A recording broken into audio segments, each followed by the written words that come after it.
Good morning students. अपने lesson कर रहे थे सेल यानी कि कोशिका। लास्ट टाइम में हमने क्या पढ़ा था उसको थोड़ा सा रिकॉल कर लेते हैं कि हमने क्या क्या पढ़ा था। हमने पढ़ा था कि किसी भी सजीव की जो सबसे छोटी कोशिका सबसे छोटी जो इकाई होती है, किसी भी सजीव की सबसे छोटी जो इकाई होती है वो कोशिका होती है। और कोशिका से ही शरीर का निर्माण होता है। प्रारंभिक इकाई होती है ये। कोशिका से क्या बनेगा? उत्तक बनेंगे, उत्तक से उत्तक तंत्र बनेंगे, फिर उत्तक से उत्तक तंत्र, फिर अंग, अंग से अंग तंत्र और फिर शरीर का निर्माण होता है। तो ये एक प्रोसेस होती है किसी भी सजीव के निर्माण की। सजीव के अंदर पादप भी आते हैं और जंतु दोनों ही आते हैं। अब बात करते हैं, हमने क्या बात की? कोशिका की खोज किसने की? रॉबर्ट हुक ने की। केंद्र की खोज किसने की? रॉबर्ट ब्राउन ने की, है ना। तो इस प्रकार से हमने कुछ खोजकर्ता के बारे में पढ़ा, कुछ कोशिका सिद्धांत के बारे में पढ़ा, है ना। उसके अपवाद भी देखे हमने, उनकी क्या कमियां थी, नया आधुनिक कोशिका सिद्धांत किसने दिया। और उसके आधार पर लास्ट में हमने पढ़ा था कि कोशिका के आधार पर जीवों को दो प्रकार से बांटा गया है, एक कोश के जीव और बहुकोश के जीव। एक कोश के जीव कौन से होते हैं? जिनका शरीर केवल एक ही कोशिका से मिलकर बना होता है वे एक कोश के आएंगे, और जिनका शरीर बहुत सारी कोशिकाओं से मिलकर बना होता है उन्हें बहुकोश के जीव कहेंगे। बहुकोश के जीव के अंदर आते हैं सारे जितने पादप और जंतु है, और एक कोश के में मैंने कुछ उदाहरण बताए थे आपको, एक अमीबा, पेरामीशियम आदि, वो आते हैं एक कोश के जीव के अंदर। आज अपने बात करेंगे कुछ अलग, नया टॉपिक स्टार्ट करें कोशिका के प्रकार से, यानी कोशिका के प्रकार कि कोशिका कितने प्रकार की होती है। कोशिका दो प्रकार की होती है, एक तो प्रोकैरियोटिक कोशिका और एक होती है यूकैरियोटिक कोशिका। प्रोकैरियोटिक कोशिका और यूकैरियोटिक कोशिका, ठीक है। प्रोकैरियोटिक इसे बोलते हैं अपने आदिम कोशिका, आदिम कोशिका, या इसको बोलते हैं प्रिमिटिव सेल। प्रिमिटिव सेल कहा जाता है। इसको कहते हैं एडवांस सेल, एडवांस सेल, या फिर इसको क्या कहते हैं? आधुनिक कोशिका। इसको आधुनिक कोशिका क्यों कहते हैं? क्योंकि जो इसके अंदर जो कोशिका के अंदर जो केंद्रक होता है, केंद्रक के बाहर केंद्रक झिल्ली नहीं पाई जाती है। केंद्रक के बाहर क्या नहीं होती है? इसमें केंद्रक झिल्ली नहीं पाई जाती है। केंद्रक झिल्ली क्या होती है? इसमें एब्सेंट होती है। और इसमें क्या होता है? केंद्रक झिल्ली, इसमें केंद्रक झिल्ली प्रेजेंट होती है, यानी केंद्रक के बाहर पाए जाने वाला जो आवरण होता है उसे केंद्रक झिल्ली कहते हैं। अब देखिए बात कि जब इसके ऊपर केंद्रक के बाहर अगर केंद्रक झिल्ली नहीं होगी तो केंद्रक के अंदर ही क्या पाया जाता है? आनुवांशिक पदार्थ पाया जाता है। तो ये जो आनुवांशिक पदार्थ होगा वो केंद्रक के अंदर नहीं रहेगा, वो कोशिका द्रव्य के अंदर क्या रहेगा? बिखरा हुआ रहता है। तो इसके कारण क्या होगा? जितना भी आनुवांशिक पदार्थ है वो कोशिका द्रव्य में बिखरा रहेगा। जबकि इसके अंदर क्या होता है? केंद्रक के बाहर एक केंद्रक झिल्ली होती है, जिसके कारण इसमें पाया जाने वाला जितना भी आनुवांशिक पदार्थ है, जितना भी आनुवांशिक पदार्थ है वो केंद्रक के अंदर ही पाया जाता है। नेक्स्ट बात करते हैं अपने, इसके अंदर दोहरी झिल्ली वाले कोशिकांग पाए जाते हैं। दोहरी झिल्ली वाले कोशिकांग पाए जाते हैं, दोहरी झिल्ली वाले कोशिकांग पाए जाते हैं। इसमें क्या है? दोहरी झिल्ली वाले कोशिकांग नहीं पाए जाते, और इसमें क्या होते हैं? दोहरी झिल्ली वाले कोशिकांग पाए जाते हैं, दोहरी झिल्ली वाले कोशिकांग पाए जाते हैं। उसके बारे में बात करते हैं अपने, इसके अंदर गमन के लिए क्या चीज होती है? इसमें ये जो जीव है या इस प्रकार के कोशिका वाले जीव वो किस प्रकार से गमन करेंगे, अपनी गति को दर्शाएंगे। तो इनके अंदर गमन को दर्शाने के लिए इसके अंदर एक तो क्या होता है? फ्लैजिला और एक सीलिया नामक संरचना पाई जाती है। यानी फ्लैजिला और सीलिया नामक जो संरचना है उसके कारण ये क्या करता है? गमन कर सकता है। लेकिन यूकैरियोटिक कोशिका में इस प्रकार की कोई संरचना नहीं पाई जाती है। फिर बात करते हैं, इसमें ऊर्जा निर्माण के लिए क्या होता है? इसमें ऊर्जा के निर्माण के लिए एक संरचना पाई जाती है जिसको बोलते हैं मीजोसोम। क्या बोलते हैं? मीजोसोम। यानी ये मीजोसोम से क्या करता है? ऊर्जा का निर्माण करता है। मीजोसोम से क्या करता है? ऊर्जा का निर्माण करता है। इसके अंदर क्या होगा? इसमें ऊर्जा निर्माण के लिए कौन सी संरचना पाई जाती है? माइटोकॉन्ड्रिया पाई जाती है। ठीक है, अब बात कर लेते हैं राइबोसोम की। इसमें राइबोसोम कौन सा होता है? कितने प्रकार का राइबोसोम पाया जाता है? इसमें 70S प्रकार का राइबोसोम पाया जाता है और इसके अंदर कौन सा होता है? 80S प्रकार का राइबोसोम पाया जाता है। ठीक है, उसके बाद में इसके जो एग्जाम्पल की बात करें अपने, एग्जाम्पल इसके अंदर माइकोप्लाज्मा, और यहां पर अपने बात करें तंत्रिका कोशिका, जैसे मान लो तंत्रिका कोशिका। ठीक है, ये इसके कुछ अंतर थे, थोड़ा सा रिकॉल कर लेते हैं इसको। प्रोकैरियोटिक कोशिका क्या होती है?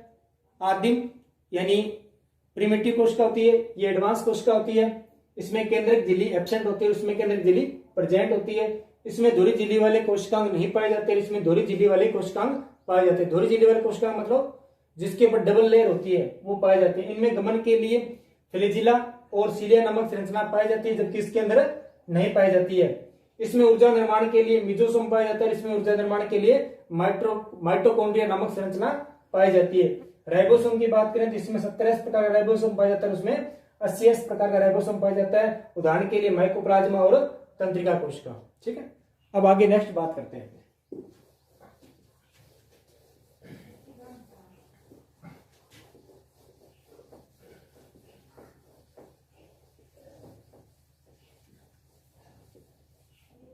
अब अपने बात करेंगे कौन सी कोशिका सबसे छोटी है, कौन सी कोशिका सबसे बड़ी है, उसके बारे में बात करते हैं। छोटी और बड़ी कोशिका के बारे में बात करते हैं।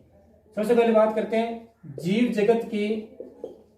जगत की सबसे छोटी कोशिका। जीव जगत की सबसे छोटी जो कोशिका होती है उसे किसे कहते हैं? माइकोप्लाज्मा, जो भी हमने प्रोकैरियोटिक कोशिका के अंदर उदाहरण पढ़ा था, माइकोप्लाज्मा। यानी ये क्या होती है? सबसे जीव जगत की सबसे छोटी कोशिका होती है। उसके बाद में बात करते हैं हमने जीव जगत की सबसे बड़ी कोशिका, सबसे बड़ी सेल कौन सा होता है? शुतुरमुर्ग का अंडा, शुतुरमुर्ग का अंडा। उसके बाद में बात करते हैं अपने जीव जगत की सबसे लंबी कोशिका। जीव जगत की सबसे लंबी सेल कौन सी होती है? तंत्रिका कोशिका। ठीक है, उसके बाद में अगर मानव शरीर की बात करें, मानव शरीर की सबसे छोटी कोशिका, मानव शरीर की सबसे छोटी कोशिका कौन सी होती है? शुक्राणु। और मानव शरीर की सबसे बड़ी कोशिका कौन सी होती है? अंडाणु। ये सबसे छोटी बड़ी, इसके बारे में हमने बात कर ली। ठीक है, थोड़ा देख लीजिए इसको।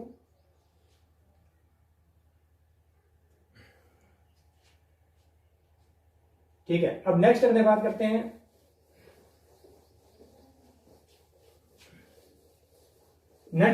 हैं कि जो एक कोशिका है, एक जो कोशिका होती है उसको कितने भागों में अपने बांट सकते हैं? एक कोशिका को 2 भागों में बांटा जा सकता है। एक तो इसके अंदर पाई जाती है झिल्लियां, क्या पाई जाती है? झिल्लियां। और दूसरा इसके अंदर पाया जाता है जीव द्रव्य।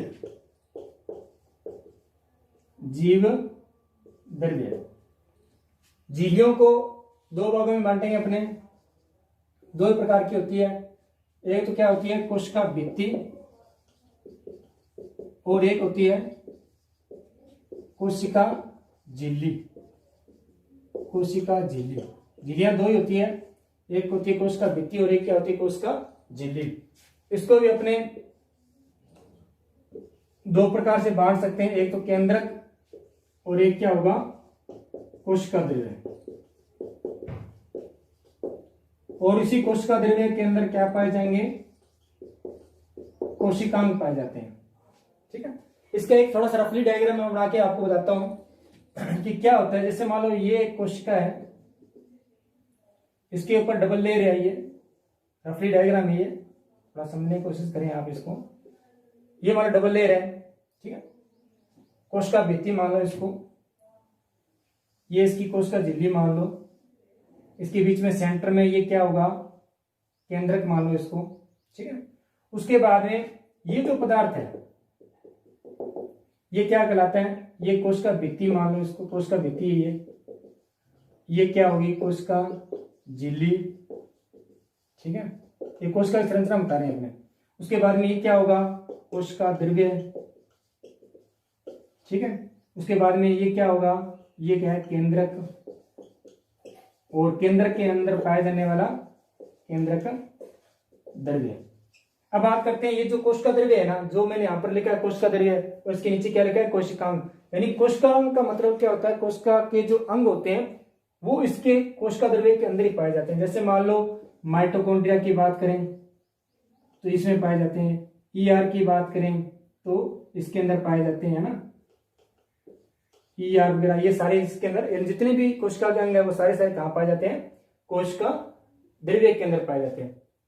जीव द्रव्य किसे कहते हैं, कोई जीव जीवित है, इसका मौलिक आधार या मुख्य आधार क्या है, उसके अंदर क्या पाया जाना चाहिए, जीव द्रव्य पाया जाना चाहिए। और जीव द्रव्य दो भागों से मिलकर बना होता है, एक केंद्रक और कोशिका द्रव्य। अगर अपने इस केंद्रक को और इस कोशिका द्रव्य दोनों को मिला लें तो किसका निर्माण करेंगे, जीव द्रव्य का निर्माण करते हैं, ठीक है। एक रफली डायग्राम से मैंने समझाने की कोशिश की आपको, शायद हो सकता है आपको समझ में आ गया हो। तो अब अपने ये कुछ भाग है, आज अपने पढ़ेंगे झिल्लियों के बारे में, फिर अपने केंद्रक और उनके अंदर पाए जाने वाले कोशिका द्रव्य और उनके कोशिकाओं के बारे में पढ़ेंगे। आज अपने बात करते हैं कोशिका भित्ति की।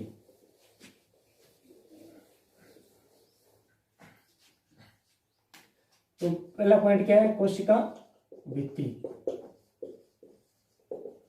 हमें पता होना चाहिए कोशिका भित्ति किसमें पाई जाती है और किसमें नहीं पाई जाती है। तो कोशिका भित्ति प्लांट सेल में पाई जाती है, जितने भी प्लांट सेल है उनमें तो पाई जाती है, लेकिन जो एनिमल सेल है उनके अंदर ये क्या रहती है, एब्सेंट रहती है। केवल और केवल किसमें पाई जाएगी, प्लांट सेल और कुछ सूक्ष्म जीवों के अंदर हो सकती है, पाई जाती है, लेकिन एनिमल सेल में ये क्या रहेगी, एब्सेंट रहती है। ये जो कोशिका भित्ति होती है किसकी बनी होती है, ये कोशिका भित्ति सेलुलोज की बनी होती है ना, किसकी बनी होती है, सेलुलोज की बनी होती है, जो कि जटिल कार्बनिक पदार्थ होता है, ठीक है। इसका जो कोशिका भित्ति का मुख्य कार्य क्या होता है, इसका मुख्य कार्य क्या होता है, पौधे को यांत्रिक सहारा देना, पौधे को यांत्रिक सहारा देना।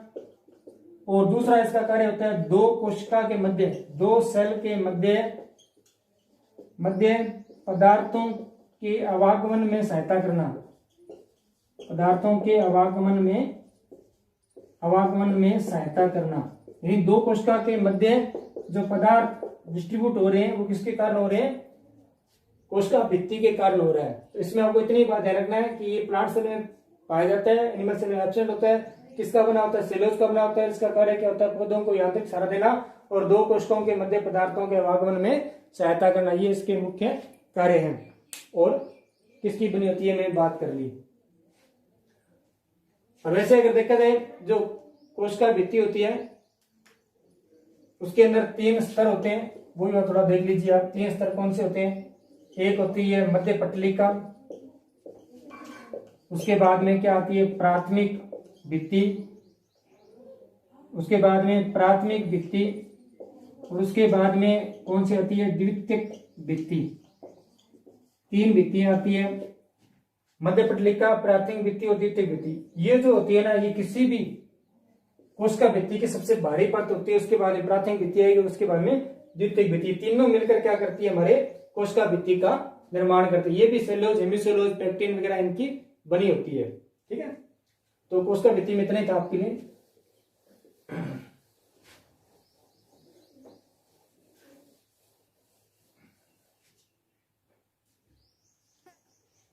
अब बात करते हैं अपने कोशिका झिल्ली की।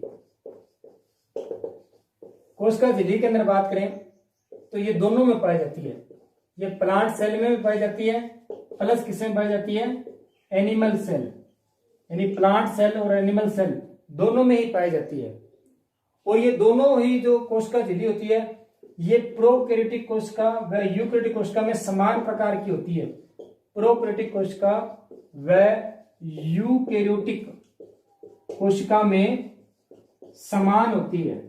यानी चाहे अपने प्रोकैरियोटिक कोशिका की बात करें चाहे यूकैरियोटिक कोशिका की बात करें तो उनके दोनों के अंदर ये जो कोशिका जो झिल्ली होती है वो समान प्रकार की पाई जाती है। ये इसकी मुख्य बात है। इसको अपने कोशिका झिल्ली को चयनात्मक पारगम्य झिल्ली कहते हैं। चयनात्मक पारगम्य झिल्ली कहते हैं। पारगम्य झिल्ली कहते हैं इसको चयनात्मक पारगम्य झिल्ली कहते हैं। लेकिन जो कोशिका भित्ति होती है, कोशिका भित्ति होती है उसको अर्ध पारगम्य झिल्ली भी कहा जाता है। उसको तो कोशिका भित्ति क्या कहेंगे? अर्ध पारगम्य झिल्ली। और इसको क्या कहेंगे? चयनात्मक पारगम्य झिल्ली।